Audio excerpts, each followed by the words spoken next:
Andrew, how's it going? Fitz, it is going well. I got to tell you about this crazy new ski thing I heard about.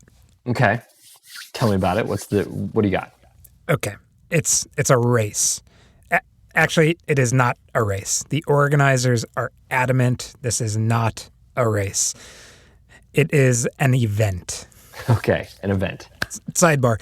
Did you know that in 1979, the author Stephen King wrote a book under a pseudonym named Richard Bachman titled The Long Walk, in which, as a source of entertainment for society, teenage boys line up on the U.S.-Canadian border and attempt to walk for as long as they can south along U.S. Route 1. And the only catch is if they ever stop walking to eat, to sleep, whatever, they are shot dead by gunmen who walk behind them. It's a death march for entertainment, and only one boy can be crowned the winner. Dude, I thought we were talking about a race right now. An event, and I know. The event. It's gruesome, right? So I picked up the book as a child, and it's haunted me ever since.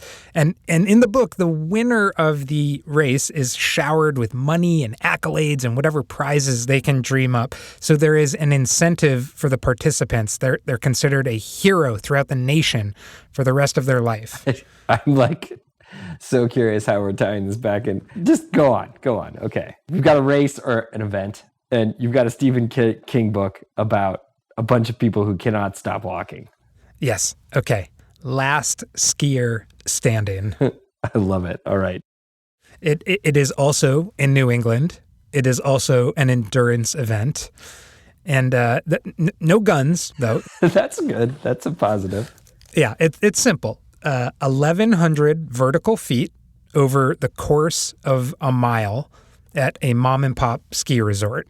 So you're saying people have to skin up 1,100 feet up a ski run and then ski back down? Pretty reasonable. That's correct. Everyone who enters the event has 1 hour, skin up 1,100 vertical feet, ski back down. Doesn't matter how fast you do it, how slow you do it, and just one lap up and ski back down. But here's the catch. Upon the completion of the hour, the event repeats.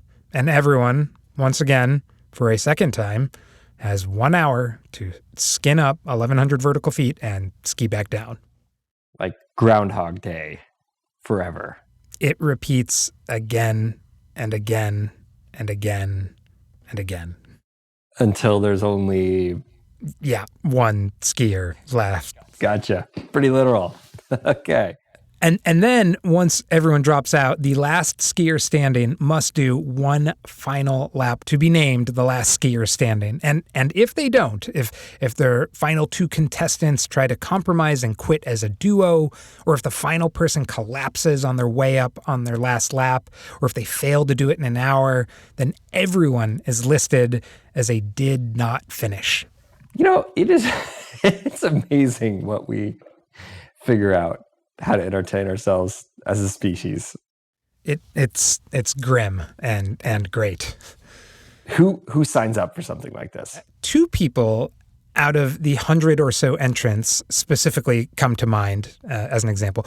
One is an everyday guy who only got into skiing a few years ago. He comes from Massachusetts. He's studying for his PhD in civil engineering. He enjoys mountain biking, and he entered on a whim. His name is Ben Eck. The other is a professional skier from Salt Lake City, and his name is Brody Leven. So let me guess. You're giving me a David and Goliath story, right? Well, yeah, maybe. I'll let you decide. Okay. Either way, it's a saga at the outer limits of human endurance, and it involves a raccoon onesie costume. So place your bets. All right. Let's get into the show. Yep. I'm Andrew Burton. I'm Fitz Cahall, and you're listening to the Dirtbag Diaries.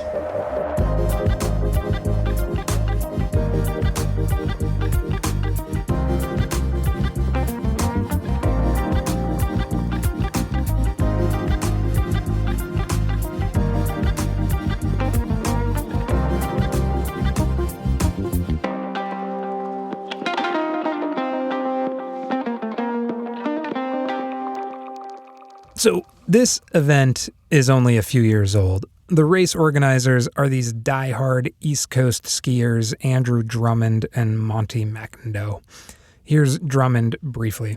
The White Mountains, I soon realized, had just some of the best skiing I'd skied in the world, and it's all right here, and I think, the word's out. Andrew and Monty run a ski shop called Ski the Whites, and they are dedicated to demonstrating that the East Coast, and specifically the White Mountains of New Hampshire, have world-class skiing.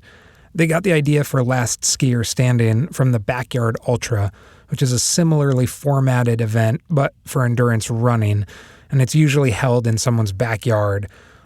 You have 1 hour to complete 3 miles on a backyard loop through the woods or something like that. And it repeats every hour until there's only one person left. So Andrew Drummond helps organize a backyard ultra called Bubba's Backyard, and he had the harebrained idea to turn it into a ski event. New Hampshire's ski resort Black Mountain, which is not to be confused with Maine's Black Mountain ski resort, was crazy enough to let them try. They started the event in 2020 and had 62 people show up in the biting New Hampshire February cold to give it a go. Here's Monty on why they chose to create the event. We don't want it to be a race in terms of who can do it quickest or make it a race as in the last person that comes in gets eliminated. We want it to be these people against themselves. Nobody's going to be able to take anybody out but them. There's a point everybody's going to get tired. Everybody's going to get sick of it. Everybody's going to have an arbitrary goal in their head. And what we want to see, or what I want to see, is the people who push past that. How do you dig past that? What's the thing that motivates you? What drives you to do this? Because there's no good reason to do this. So 2020 goes well, but the event really takes off in 2021 with a lot of excitement and increased participation. Ben Eck, the PhD student from outside Boston, and who mostly likes to ride mountain bikes, shows up on a whim in 2021, sort of at the last minute after getting a spot on the wait list.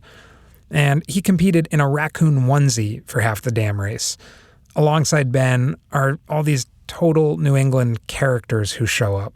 Guys like Oyster Rick.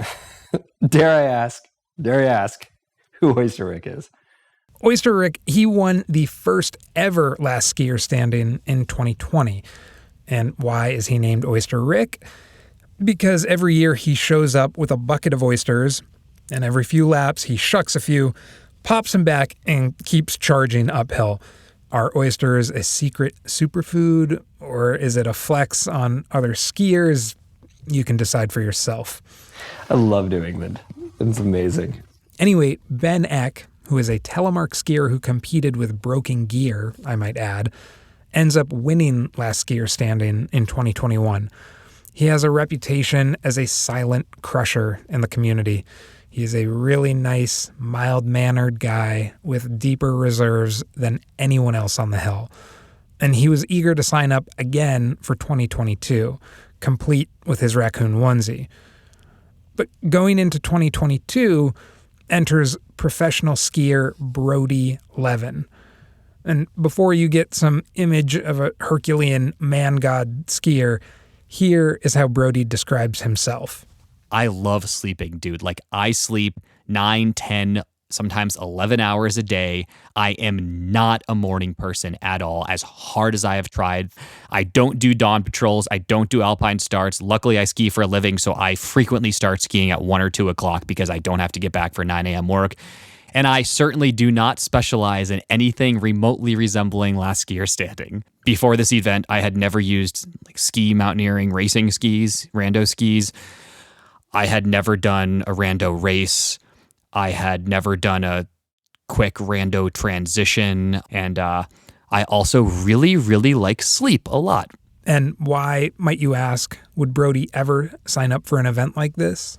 I find myself with a new ski partnership, a new ski sponsor this past year, and I work as a professional skier, so it's really important for me to make these partnerships fruitful.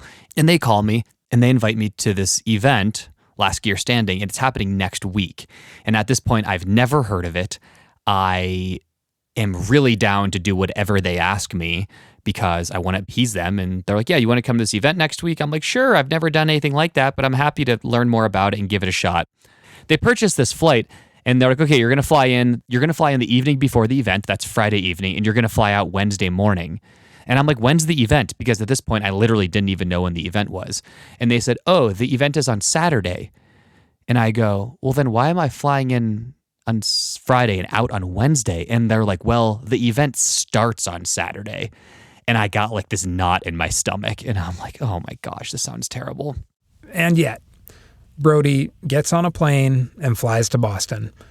In the meantime, Ben Eck sets down his books, packs his skis into his car, and drives north from Massachusetts up to northeastern New Hampshire. Here's how Ben, the reigning champ, describes his headspace going into this year's race. I am a firm believer in low expectations and exceeding your low expectations and always having a good time. And so, yeah, this year was hard because it was like, oh yeah, like, okay, like I'm the person now. Ben comes stacked with support. He gets his parents, his girlfriend, and a buddy to all come and crew for him.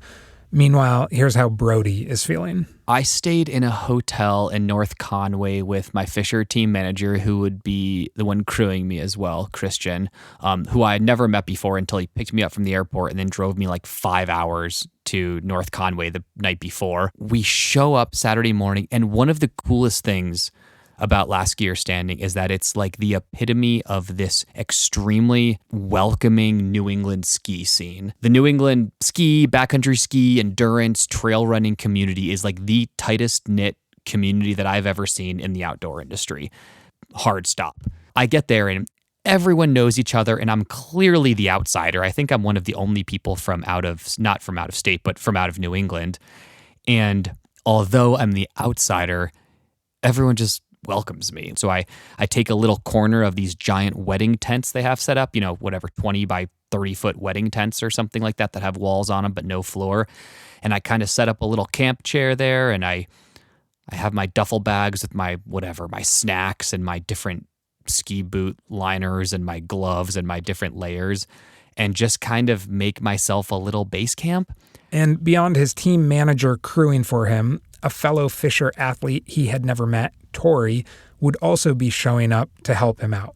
Still, Brody isn't feeling too confident. I think going into the event, my confidence was extremely low, like pretty much couldn't be lower. I wanted to find my limit, which I thought this was a really cool opportunity to do that because I'm used to this expedition-based skiing, which is when I exert myself hard. The relative exposure I experience on expeditions doesn't really allow me to find my physical limit because I need to leave some wiggle room for safety. My safety margin needs to be significant on those trips. But I have never really had the opportunity because I don't do skimo races. I don't do these sanctioned events to really push like as hard as I can and leave zero margin of error. I thought my demise would be either the significant frostbite that I've experienced throughout the past 6 years or so, or just being too tired and wanting to go to sleep. And I just have to say, while Brody paints himself as a meager mortal hobbling up to the starting line, the guy has serious talent. He earns all his turns by skinning and hasn't taken a chairlift or a snowmobile or a helicopter for skiing in more than a decade. He has first descents on 6 out of the 7 continents. He's well-versed in major ski expeditions around the globe. So while he's deprecating and humble and funny, the dude has athletic chops. 96 people of all varieties arrive at Black Mountain on Saturday morning. The atmosphere is festive. There are chefs at the barbecue, music playing, vibes are good. Giant wedding tents are set up for people to stage their gear in. And there are people of all abilities, young guns, moms, splitboarders, ultralight fanatics, people who have barely skinned up a hill in their life, a 62-year-old named John, a 13-year-old named Dominic. The smart folks, they bring tasty snacks, a comfy chair, extra socks, extra boot liners, and blankets. But the smartest folks convince friends and family to help crew for them so that they don't have to do much work once they're back in the wedding tents. Here's Ben. Definitely, like, I know there are people there who are fitter than me. Like, I see people on like skimo gear who I know are like fast. Like with Brody, for example, like I knew there was like a sponsored athlete there or whatever, but I didn't know who they were until like it was like, I don't know how long it took for me to actually meet Brody. Did you catch that? Ben has no idea who or where Brody is. So his competition is a total mystery to him. Coincidentally, Ben and Brody set up in different tents too, so they're not even getting ready near each other. Here's Brody on Ben. I didn't meet him. I didn't know where he was. I didn't know who he was. Everyone told me, oh, you got to watch out for Ben Eck. And I'm like, no, I don't need to watch out for him. He's going to like win. I don't need to watch out for the winner. And apparently he was wearing a raccoon outfit. People were wearing spandex and shorts and t-shirts and no shirts. I mean, it was just a total party atmosphere. Me kind of hanging in the back. While the music plays and hot dogs grill, everyone hustles into their ski gear and makes their way to the starting line. And then the clock rolls over from 9:59 a.m. to 10 a.m. on the dot, and last skier standing begins. And it starts out really fun. It's like a really, really nice like festival atmosphere. Like basically it's a cool event because it's for everyone, right? It's not just about winning. It's about everyone kind of setting like a personal best and being like, oh, can I do more than I did last time? Or whatnot. You kind of talk to people. And that's really fun because it's like, the New England ski community, just being like, oh, hey, everybody that I met last year that I see like on like the few ski trails that we can ski on when it snows. It's fun to see you all around again. Brody, however, as the lone outsider, feeling nervous, takes a slightly different approach and initially pops in his headphones to listen to podcasts. Generally not talking to anyone. I listen to podcasts because I tend to do that when I ski. I remember this one woman, out of 100 people, we somehow found ourselves skinning side by side, like every lap. And finally, we, inevitably we're going to introduce ourselves to one another. And we chatted a little bit and a lot of small talk, which is not my forte. And so, I was just kind of focusing on being out there. But at this point, it did not feel like an athletic endurance event with like aid stations and timers and stopwatches. It was just kind of like, I just felt like it was a really weird day of skiing. The first lap is uneventful. The mass of 96 people heave and hoe up the mountain. Upon gaining the summit, where the chairlift also tops out, they rip their skins, have some water, put on an extra layer, and go ripping down the mountain. At the bottom, they mill about with their extra time. Some grab something to eat, others kick their feet up. After the first hour, 3 people drop out, pooped by the 1,100-foot climb. And at 10:55 a.m., Monty, one of the race organizers, announces 5 minutes. Folks start to shuffle back to the starting line.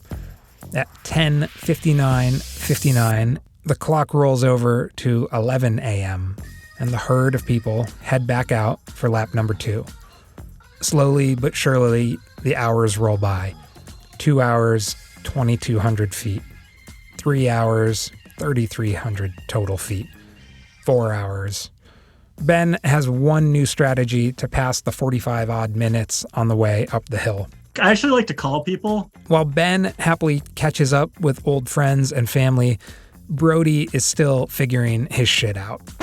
And I found myself, because I've never used these little skis and I've never done anything like this, I'm like YouTubing videos of Kilian Jornet doing skimo transitions to try to figure out the right way to do this.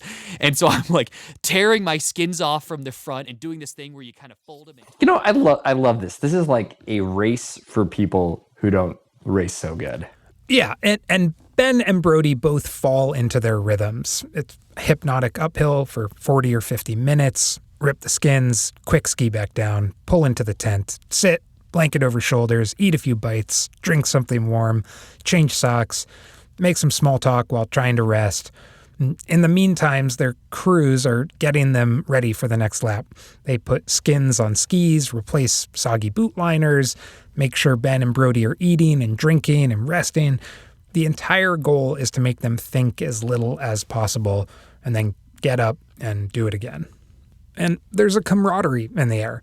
Yeah, the uphill hurts, but with so many other people doing it, laughing, joking, chatting, how can you not go for another lap? Everyone is in it together.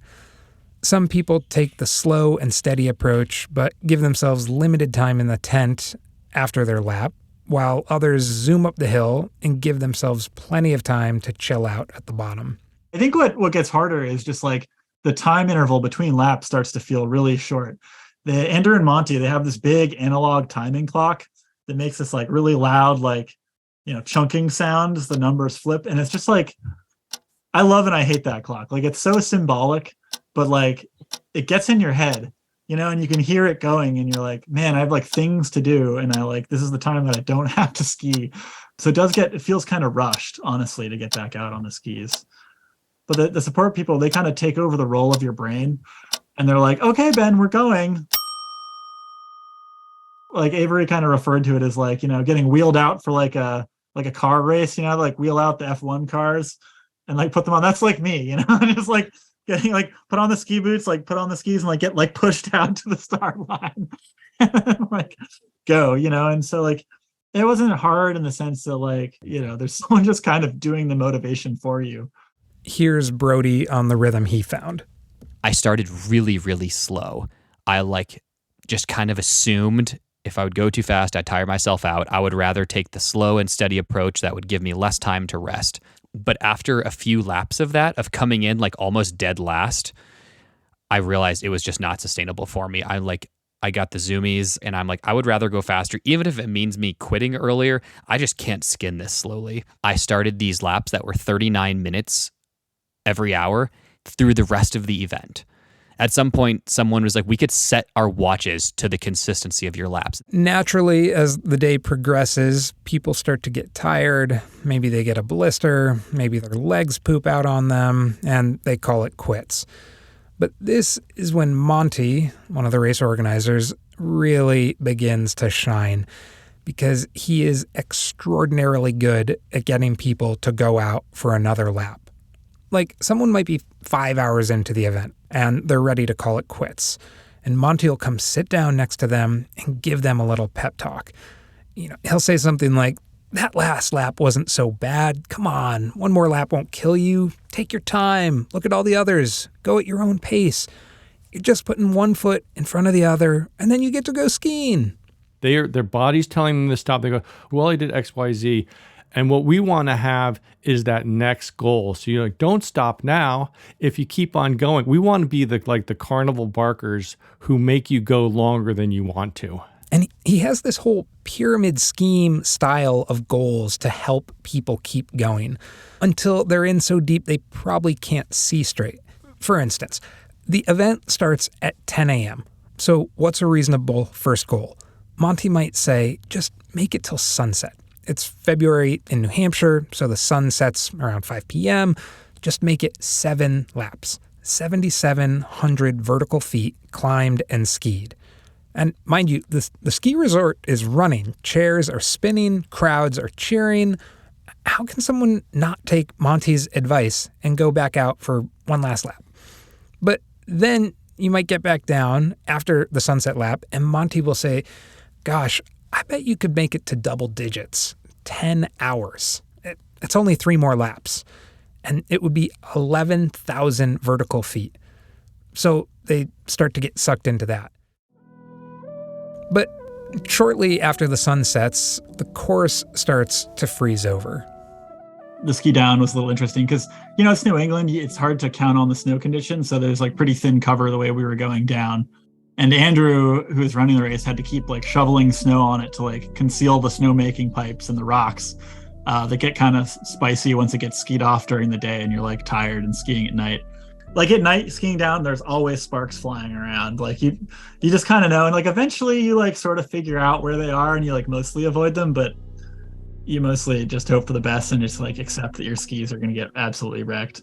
And sometime after 10 p.m. on Saturday night, Brody's fellow team athlete from Fisher, Tori Brooks, shows up to help him. She is so loaded with equipment to help me succeed that it like blew my mind. She had like this big comfortable like lounge chair, but in addition to that, she had an insulated pad to keep me warm while I was on the lounge chair. She had sleeping bags and pillows and warm jackets and snacks that I hadn't thought of buying. And it's like she was such a pro at this. I don't think she's done the event or crewed it before, but it turns out she is just an excellent person to have there. She ended up, I think, taking days off work. I don't know if she slept the entire time. I swear, every lap I took, she was there. Next up on Monty's goals list is midnight. You know, you'll be able to say you skied into the next day. And naturally, he succeeds in getting a few more people who might have quit to keep going. After midnight, though, comes the hardest stretch. But Monty spends the night making the rounds trying to convince people just make it till sunrise. The event slogs on through Saturday night and into the early morning hours of Sunday. Dozens upon dozens of the faithful continue their march up the hill every hour on the hour. At 6 a.m. Sunday morning, 20 hours into the event, the sun begins to creep over the horizon line, bringing warmth and reviving spirits. The first night is coming to a close.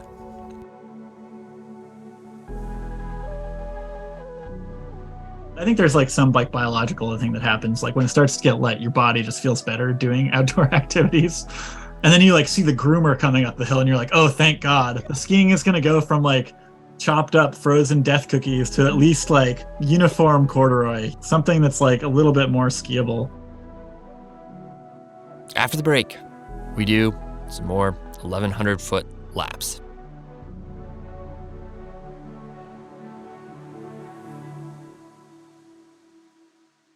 Support for the Diaries comes from Kuat Racks. They've released the Ibex, an overlanding truck bed rack that handles substantial loads both on and off the grid, because we could all use some time off the grid, seriously. Constructed from lightweight yet durable aluminum, the black powder coat is made for all the nature you can throw at it. Available in different frame sizes to accommodate most truck models, the Ibex is engineered for adventure with versatile full and half-height configuration. It's an ecosystem of adventure possibilities. For more details, visit kuat.com. Kuat, because you will absolutely love this bed rack and go dope places. Hey everyone, it is that time of year. We need your shorts, your stories, because you power this show. We hear from so many of you that one day you're going to submit your short and send it to us at the Diaries. Guess what? That moment, it could be right now. So make it a New Year's goal or use it as an excuse to take a break from Uncle Joe at the holidays. You make this community, your voice is valued. You can find all the information you need at our website, dirtbagdiaries.com. Click on the Write Us tab where you can find instructions and the submission form. Pay attention to it. It helps the cause. Trust me. Link is in the show notes, so take a moment, click on it, consider it, and then get to work. You've got until January 19th to send us your short. Once again, it's dirtbagdiaries.com/write us. Thanks. At 10 a.m., the group hits the 24-hour mark.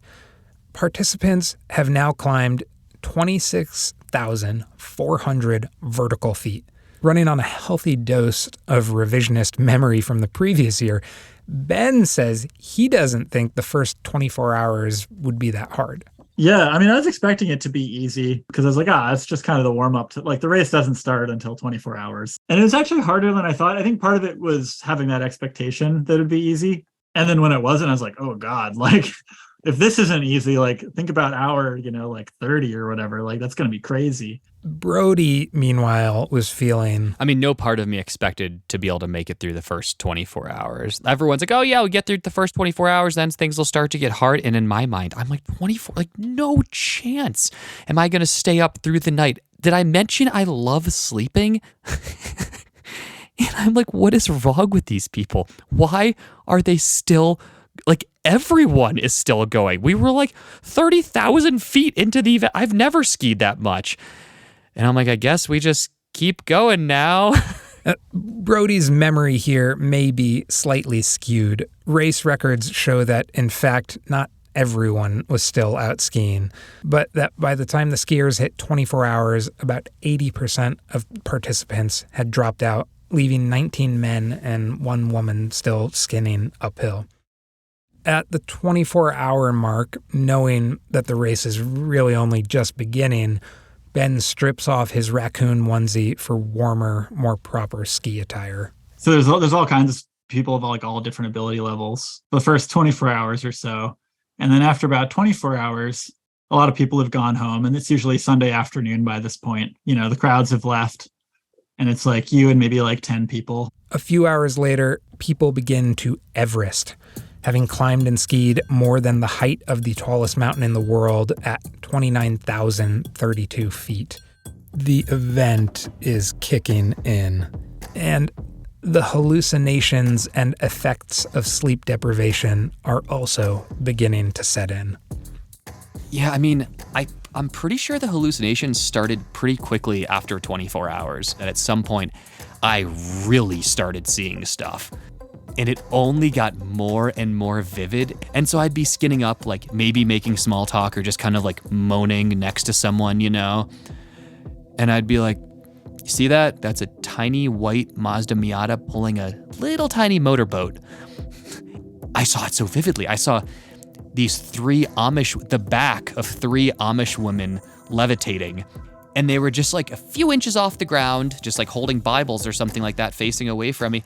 At one point, I wake up skinning because I fully fell asleep skinning up the trail to the point where, I mean, maybe it was only 3 seconds, but legitimately fell asleep because I had become so accustomed to seeing the exact same scenery the whole time that I fell asleep skinning up like in a slightly different direction. Like, you know, I had turned 45 degrees and I opened my eyes and I'm like, where am I? You know, Brody talked a lot about having kind of like visual hallucinations. And I never really had that. Like I occasionally like will see like weird shadows in the woods and kind of be like, oh, that kind of looks like something else. People will tell you, I am like not the person you want to drive at night. I get very sleepy. Like I fall asleep in class like literally every day. But yeah, with exercise, I do pretty well. I don't seem to have a problem with it. I don't know, something about the movement kind of keeps me going.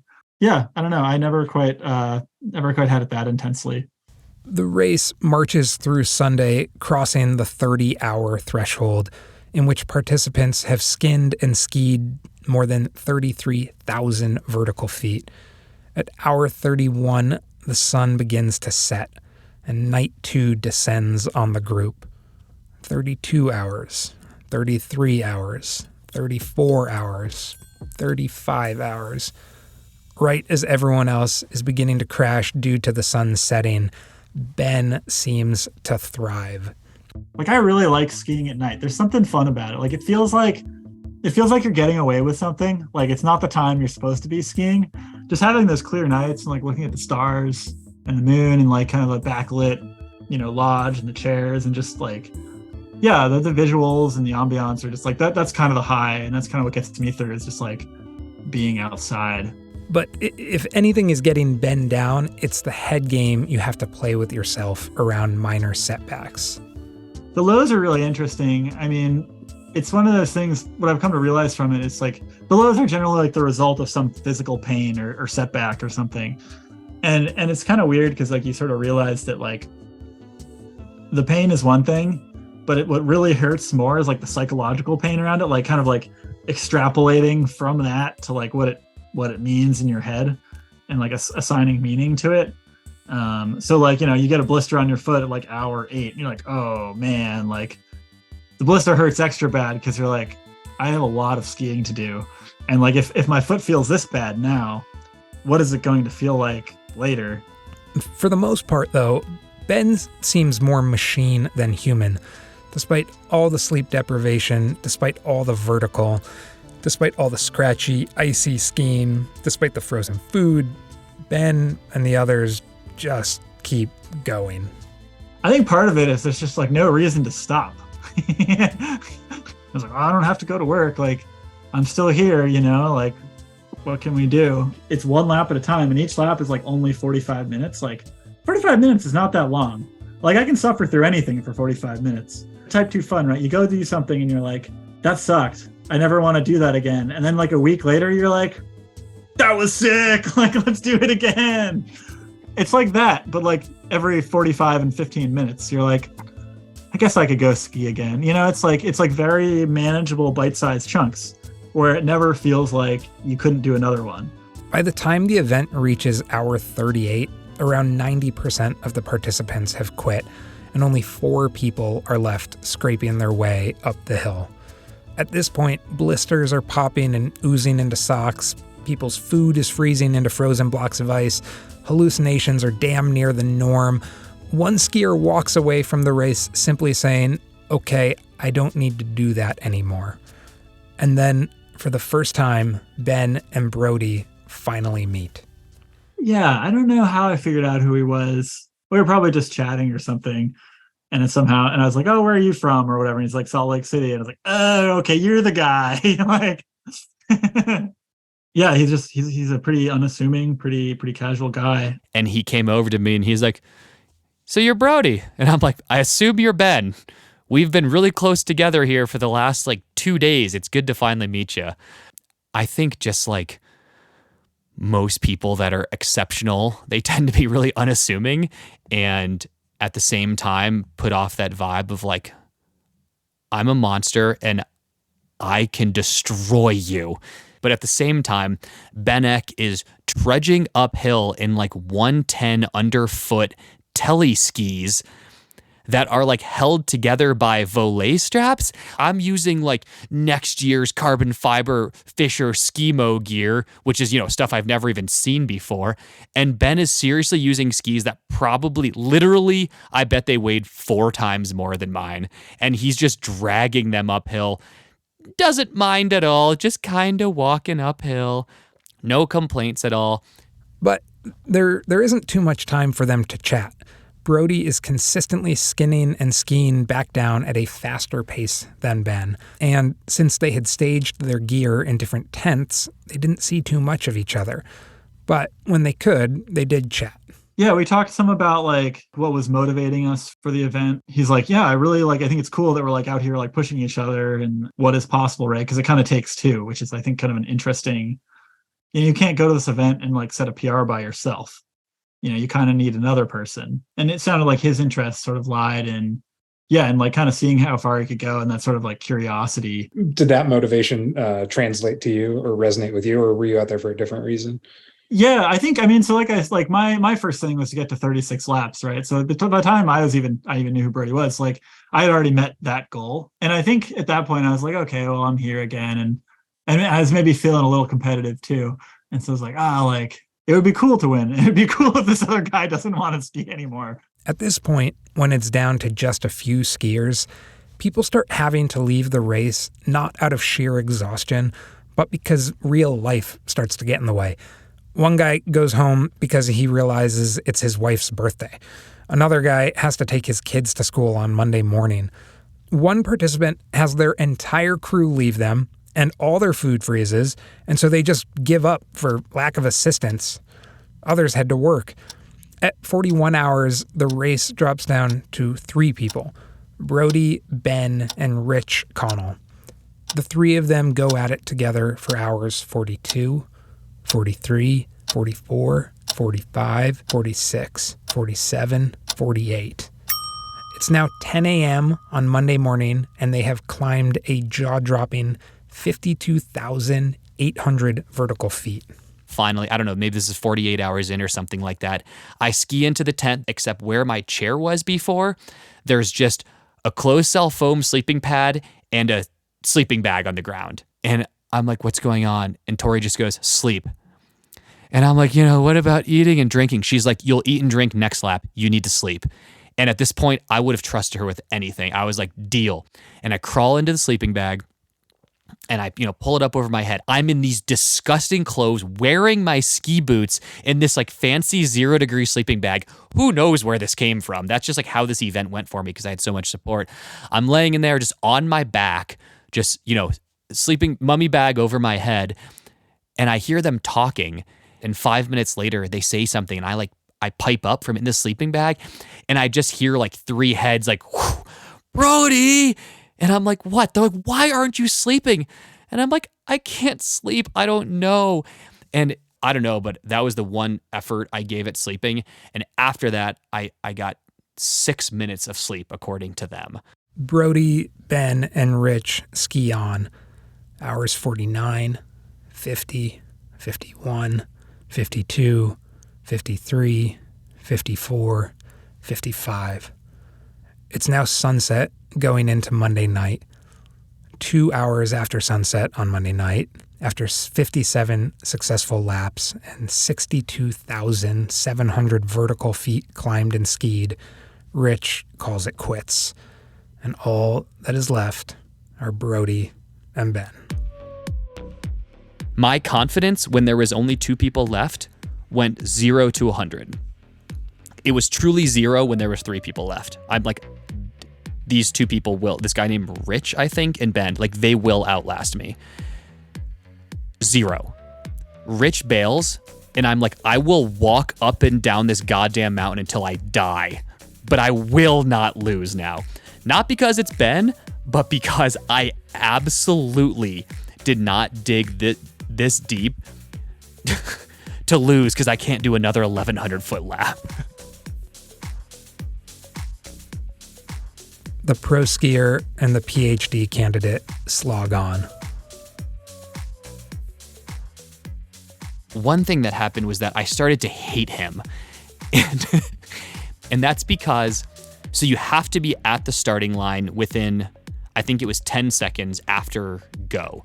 So it's 11:59:58, 11:59:59, midnight on the dot, go. And if you didn't start by midnight and 10 seconds, you were disqualified. I am just a very punctual person in general. And so I was always out there at least 5-10 seconds before the start, just shivering, just waiting to go.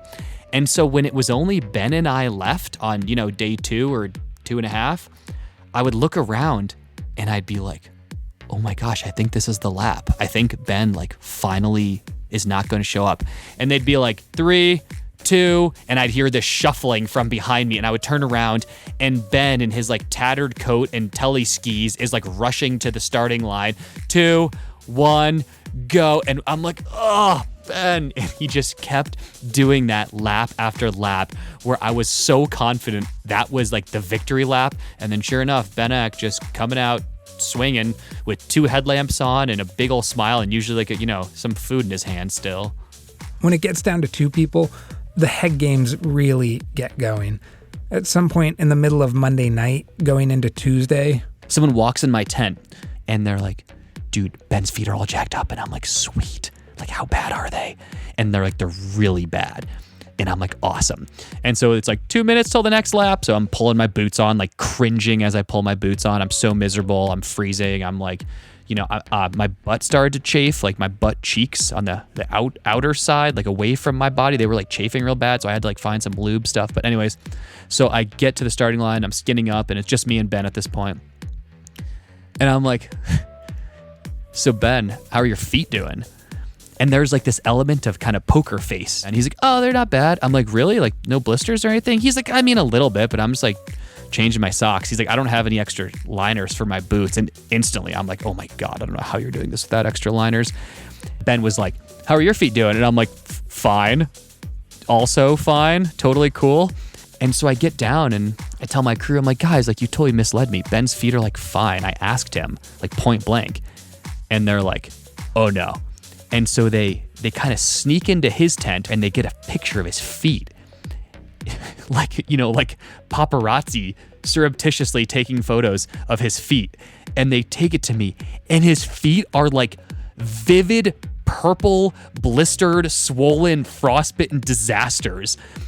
And I'm like, oh my God, he lied to me to my face.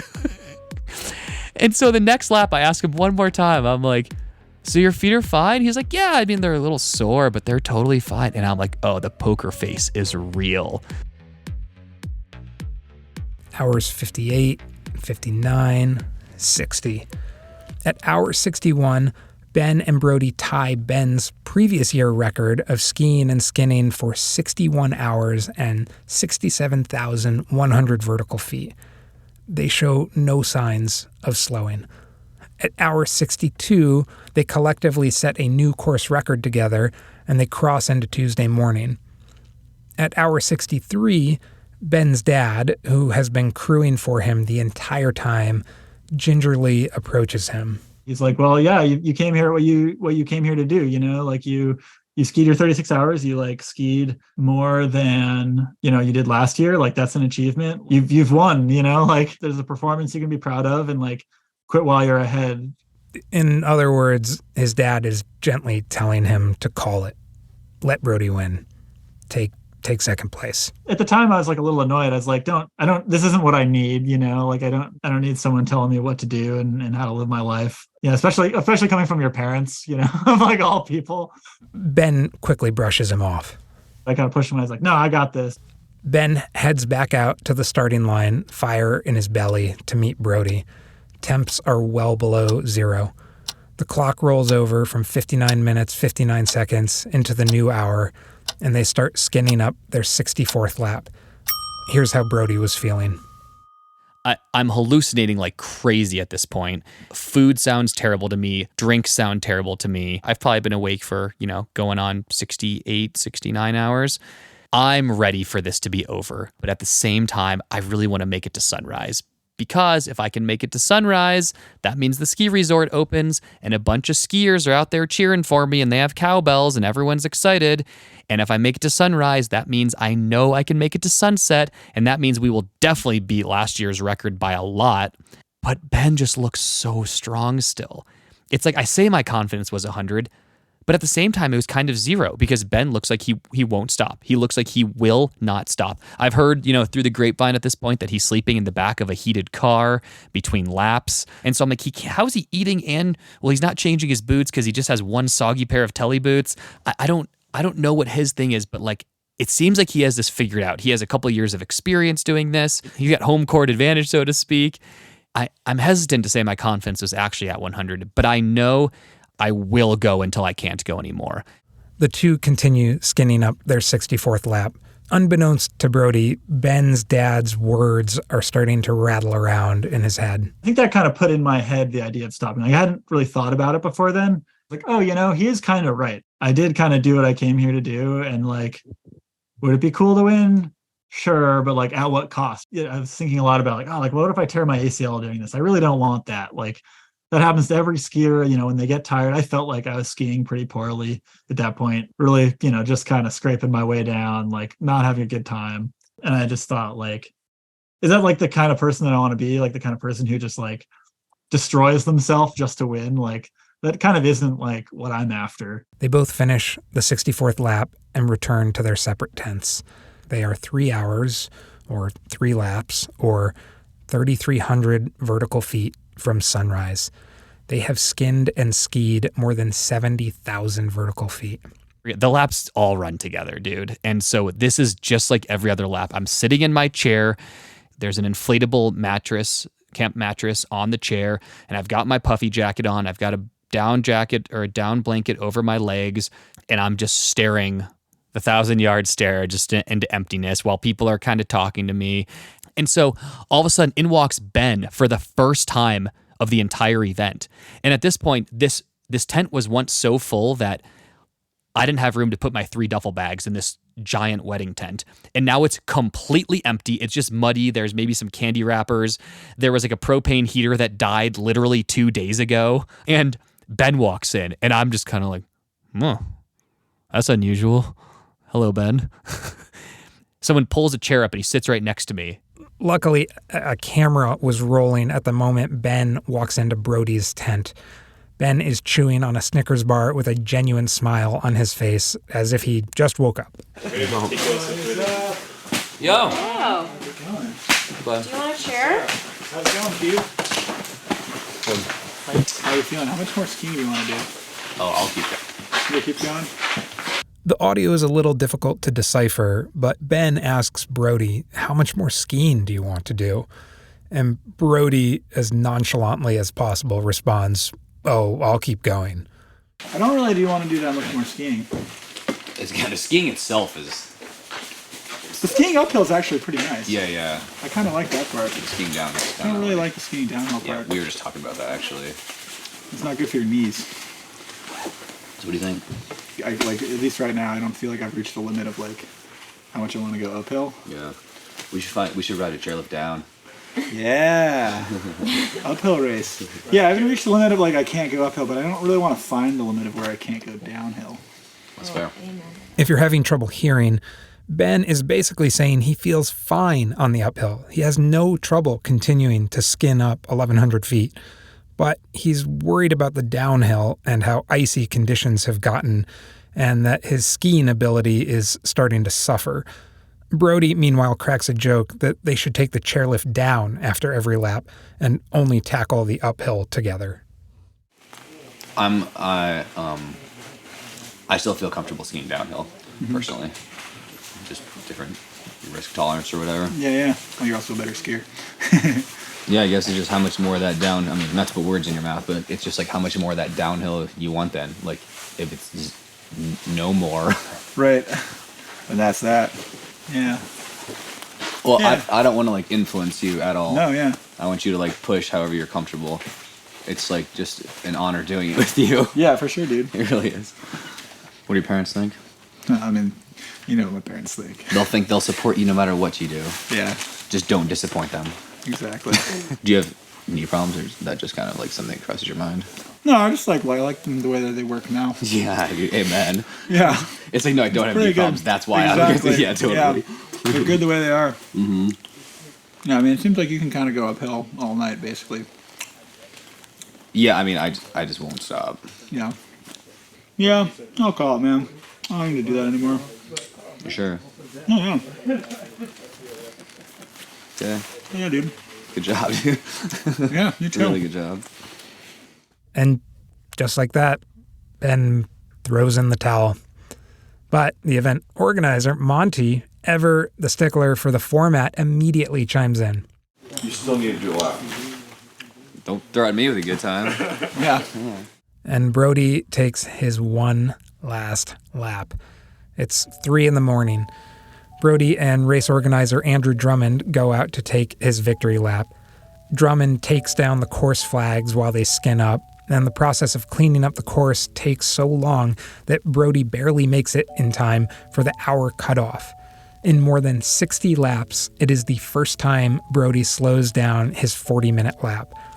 Ben waits around and sips some hot cocoa while waiting to celebrate Brody's win. Yeah, it was an interesting mix of like emotions. On one hand, I was like kind of relieved to be done. I was like, cool. But I was like sad. But I was also like happy for Brody, you know, to be able to go out and do that. The end is kind of anticlimactic.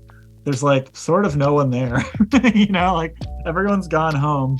And it's just like Andrew and Monty, and they're understandably like kind of low energy because they've been awake for 3 days too.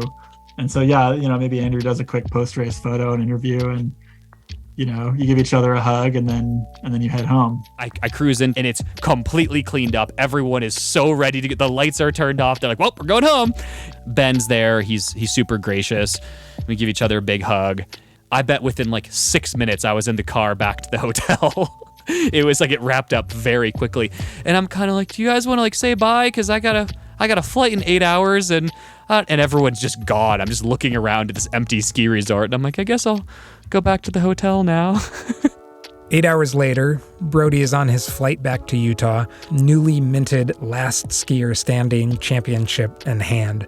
Ben, in his characteristic nonchalant way, says that after the event, his body really didn't hurt too badly, and he bounces back without much effort, suggesting that he really is rather superhuman. Brody, on the other hand, is so wrecked that he couldn't put on socks for days due to his feet being so swollen and tender.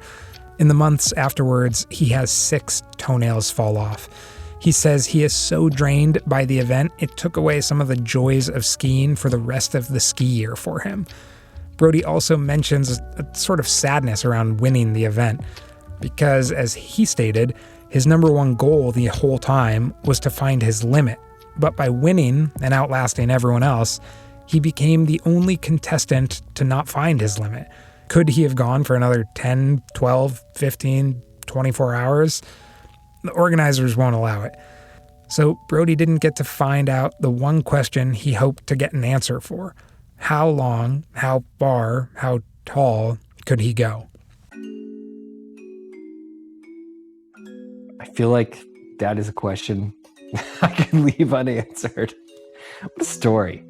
Andrew, is this happening again? Like, can you and I go sign up for the 2023 last skier standing right now?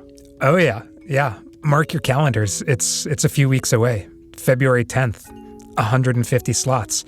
It sold out in 15 minutes. And Andrew and Monty are up to their old tricks with a few new surprises. Are Brody and Ben gonna go head to head again? Yeah, great question. Ben is entering again for his third time. Brody is not. And the venue is changing. They are moving to a ski resort in Maine. This new course will be slightly longer, about 1.5 miles, and slightly taller, about 1,200 vertical feet. And both of those course changes could substantially shift the results. And here's one of Ben's newest big strategies. I'm also going to bring a toothbrush. You don't think about it when you don't go to bed, but like your mouth gets super gross, like of eating for 3 days and not brushing your teeth. It's awful. And I think a toothbrush will be a major leg up. Wow, no Brody. Ben's got a toothbrush. I mean, it's looking good for Ben this year. Yeah. It's an open field. Anything is possible. You know, what I find so unique about this, whether intentional or not, it just seems like Andrew and Monty have created an event where when all things are equal, the right contestants could just almost go on forever. It's just an easy enough uphill. You have just enough time. The downhill doesn't sound too crazy. I mean, after 60 hours, I get it. But yeah, you know, you've got just enough rest for 15 or 20 minutes of food and water. And the pace seems, besides the sleeping part, almost sustainable indefinitely or infinitely. Yeah, it's funny you mention that because in my research for the story, I came across a very similar event from a much different time period with a much different context. So in the 1930s, at the height of the Great Depression, dance contests were held across the country. You paid to enter, and all you had to do was dance with your partner continuously for 45 minutes. And then you had 15 minutes to rest. And then on the hour, it repeated. And these events, they were wildly popular because with your entry fee, you were given free food and drink for as long as you danced. So people entered to feed themselves. People became professional endurance dancers. They would travel the country entering competitions. And guess what the record was? I don't know. 4 days, 5 days? I can't imagine it going more than like 100 hours. On November 22nd, 1935, in Wenatchee, Washington, a dance marathon ended after 1,492 hours. That is more than 62 days of dancing continuously with 15-minute breaks every 45 minutes. Oh, you're joking, right? I am not joking. Last skier standing, we have no idea where the limit is. I think someone should probably let Stephen King know there's an idea for his next book.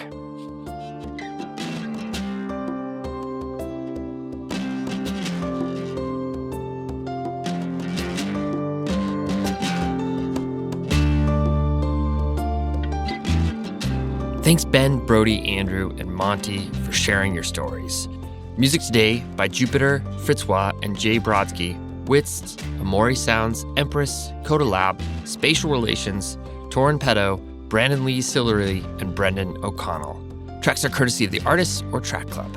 Jacob Bain and Nis Cotto composed our theme song. You can find the links to the artists at our website, dirtbagdiaries.com. This episode was reported, produced, written, and edited by Andrew Burton, Ashley Langholtz, and me, Fitz Cahal. Illustration by Walker Cahal. Becca Cahal is our executive producer. I'm Fitz Cahal. You've been listening to to the Dirtbag Diaries. Thanks for tuning in.